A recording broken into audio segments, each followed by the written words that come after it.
Et bah j'y étais presque. J'avais pronostiqué 4 buts à 1 en faveur du Paris Saint-Germain. Le PSG s'est bien sûr imposé 4-0 contre l'Inter Miami de Lionel Messi. Je suis plutôt content. Je suis même très content du match. Je suis même beaucoup plus content que s'il y avait eu 4 buts à 1. Parce qu'une nouvelle fois, on fait un clean sheet et ça va clairement nous mettre en confiance pour les prochaines échéances.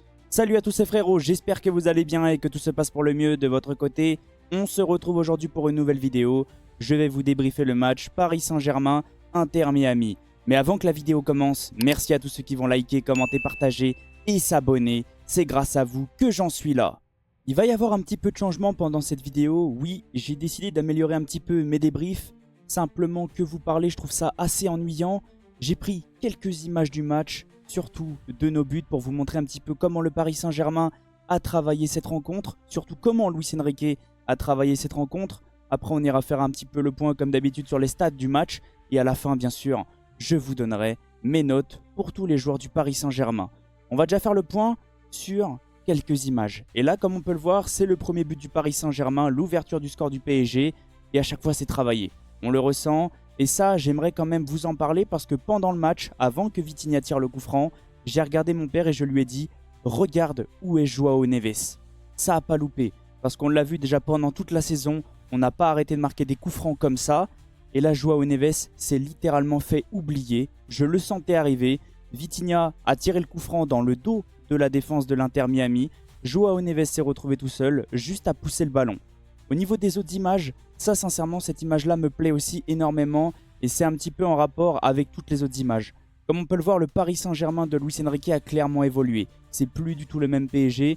Maintenant, c'est collectif. On pense plus qu'à soi-même, on tire pas comme des bourrins, non, on essaye de tout faire pour que le ballon puisse rentrer dans les buts. Là, Barcola se retrouve tout seul face au gardien et l'ancien PSG, l'ancien Paris Saint-Germain, je sais pas, n'importe qui vous voulez, Mbappé, Neymar ou autre, aurait allumé la cage. Là, non, Barcola a décidé de jouer collectif et a décidé de faire la passe à Achraf Hakimi.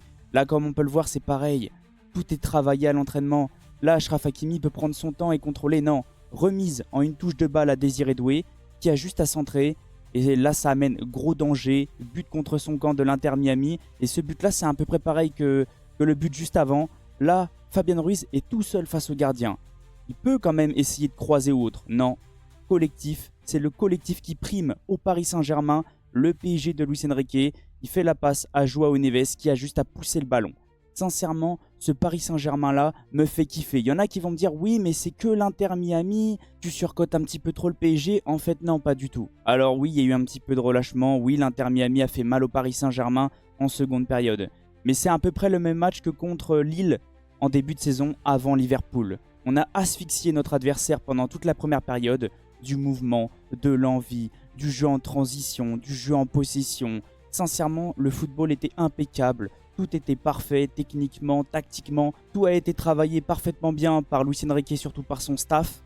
Je pense que Luis Enrique avait absolument envie de se mettre à l'abri en première période pour ensuite pouvoir faire tourner, parce qu'il a pu faire tourner son effectif. Et ça, c'est très très bien parce qu'au moins, il n'y aura pas de blessure et on va pouvoir se concentrer sur les prochaines échéances parce qu'après, ça sera soit Flamengo, soit le Bayern Munich. Au niveau du match, on a littéralement roulé sur l'Inter Miami en première période, comme on peut le voir au niveau des stats. Même sur tout le match. En seconde période, ça s'est un petit peu calmé, mais Luis Enrique a fait un gros turnover. Mais comme on peut le voir, en première mi-temps, l'Inter Miami n'a même pas existé. Messi en pouvait plus, Messi tirait la langue. Moi, j'ai pas envie de parler des problèmes Messi, Vitinha, tout ce que vous voulez. Je voulais simplement que le Paris Saint-Germain s'impose contre l'Inter Miami pour qu'on puisse continuer, même si nos joueurs sont très très fatigués, même si nos joueurs commencent à tirer la langue. Sincèrement, j'espère qu'ils vont pouvoir se reposer. Je m'inquiète quand même pour la préparation. On va avoir que 2 semaines de préparation, si je dis pas de bêtises. Que 2 semaines de vacances. Ça, c'est très moyen. Mais sincèrement, je fais confiance à Luis Enrique. Je ne suis pas inquiet. Comme on peut le voir, on a roulé sur l'Inter Miami. On leur a fait très très mal en première mi-temps.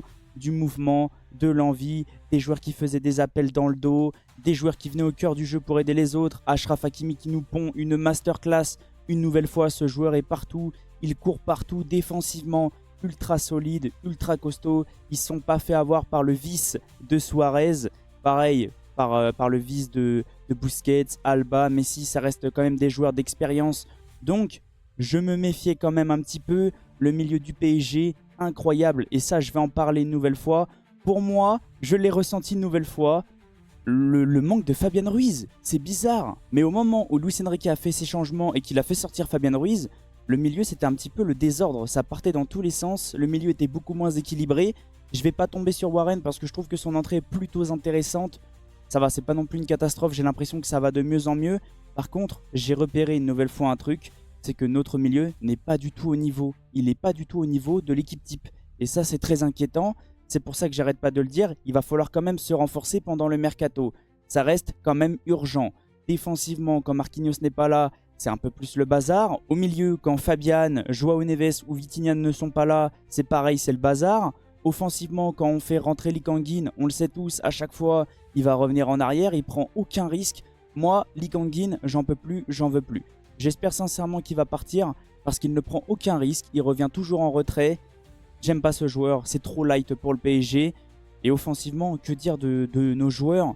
Barcola, exceptionnel. Kvaratskhelia, incroyable. Il a littéralement fait vivre un enfer, un calvaire au défenseur droit de l'Inter Miami. On l'a vu, il commençait à mettre des coups, il commençait à péter un câble. Il commençait à être frustré tout simplement. Il y en a qui sont tombés aussi sur le jeu du Paris Saint-Germain. J'ai vu quelques tweets sur Twitter. Comme quoi, ça servait à rien de faire tourner la baballe contre l'Inter Miami. Il n'y avait aucune utilité. Si. Sincèrement les gars, réfléchissez un petit peu. C'est fait exprès, c'est pour fatiguer l'adversaire, que ce soit psychologiquement, mentalement, physiquement. Et au moment où l'équipe adverse a un petit manque de lucidité, c'est là que le Paris Saint-Germain viendra te piquer. Le football de possession, c'est comme ça. Si ça vous ennuie, regardez pas tout simplement. Mais c'est voulu. C'est pas que les qualités individuelles dans ce PSG là. Collectivement, individuellement, en transition, football de possession, tout est travaillé à l'entraînement par Monsieur Luis Enrique, surtout aussi par son adjoint Raphaël Paul. Il ne faut pas l'oublier, son adjoint, parce que tout ce qu'il fait depuis qu'il est arrivé au Paris Saint-Germain, c'est tout simplement exceptionnel. On va pouvoir maintenant se concentrer sur les notes, sur mes notes du match. Côté Paris Saint-Germain, oui bien sûr, je vous avais prévenu, je vous ai réservé une petite surprise, nouvelle interface. J'ai tout refait avec mon partenariat. Pour tous ceux que ça intéresse, ce genre de site-là, n'hésitez pas à aller voir dans la description le lien de son site qui sera. Et on va déjà commencer par Luis Enrique. Je lui ai même pas mis sa note et j'ai envie de lui mettre 8 sur 10 parce que parfait, il n'y a rien à dire. Gestion impeccable, mener 4-0 à la mi-temps pour pouvoir faire tourner son effectif, pour pouvoir faire souffler des cadres et pour pouvoir donner du temps de jeu à d'autres. Parfait, rien à dire de Monsieur Luis Enrique. Au niveau du gardien, Donnarumma, à part Cetrassi, alors à la fin, ça va, il a fait quand même quelques parades, il a répondu présent, mais j'ai pas non plus envie de lui mettre une note catastrophique et j'ai pas non plus envie de lui mettre une énorme note. 7 sur 10. Je le laisse à la moyenne du site. Au niveau de la défense, les latéraux, Mendes, Hakimi, c'est très très costaud, surtout Achraf Hakimi, et je vous en ai parlé. Là, ça va être compliqué parce que je vois une propagande Dembélé, une propagande Vitinha, une propagande Achraf Hakimi sur les réseaux. C'est le bazar, mais pour moi, les trois le méritent. Si je pouvais donner le ballon d'or à Hakimi, à Vitinha ou à Ousmane, sincèrement, je le donnerais aux trois, mais c'est compliqué. Mais Achraf Hakimi, pour moi, il fait partie des meilleurs latéraux droitiers au monde et même de l'histoire. Il y en a qui vont peut-être me taper dessus, mais il fait au moins partie du top 5. C'est très très fort Achraf Hakimi. En plus, il a progressé défensivement et ça me fait extrêmement plaisir. La charnière Pacho Marquinhos, les deux à 7-5, c'est très solide. Le milieu ultra complémentaire et j'adore ce milieu-là parce que comme j'arrête pas de vous le dire, la tactique de Luis Enrique, c'est Mendes qui avance, Fabian Ruiz qui se retrouve un petit peu comme troisième DC, Vitinha se balade aussi, Vitinha est capable d'être troisième DC et Fabian Ruiz se retrouve en tant que numéro 6 et Achraf Hakimi monte lui aussi. Ça donne à peu près ça en match. Sincèrement, c'est agréable à regarder, c'est agréable à suivre. Et au niveau du milieu, je leur ai donné 7 à Fabian et je peux lui donner 7-5.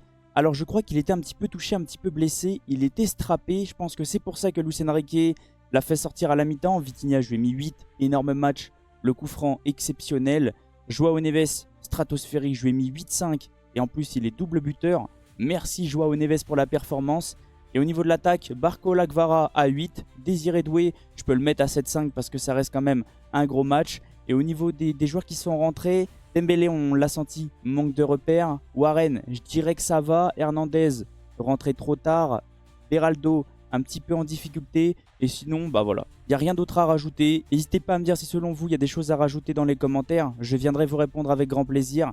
Sincèrement, il n'y a pas non plus beaucoup de choses à dire, à part que les joueurs sont fatigués et on le ressent.